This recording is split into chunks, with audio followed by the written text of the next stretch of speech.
Welcome to Penrose Learning, where we make understanding easy.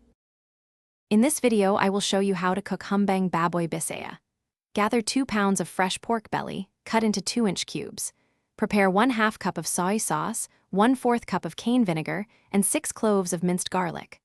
Also, include 1 tablespoon of whole peppercorns, 3 tablespoons of brown sugar, 2 pieces of star anise, and 2 bay leaves.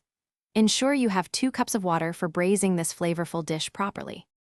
Begin by heating 1 tablespoon of cooking oil in a large, heavy-bottomed pot over medium heat.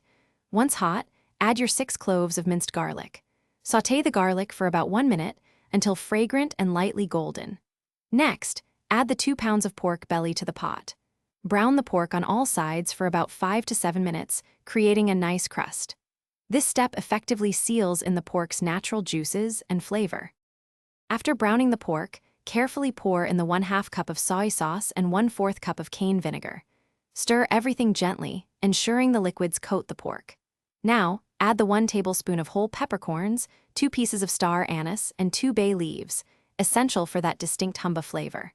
Next, introduce the 3 tablespoons of brown sugar and 2 cups of water. Bring the entire mixture to a gentle boil, ensuring all ingredients are well combined. Once the mixture reaches a gentle boil, reduce the heat to low, maintaining a very slow simmer. Cover the pot tightly with a lid. Allow the pork to simmer for 1.5 to 2 hours until it becomes incredibly fork tender. Remember to stir the pot occasionally, perhaps every 30 minutes, to prevent sticking. This long, slow cooking process is key to achieving that rich, deep flavor and melt-in-your-mouth texture.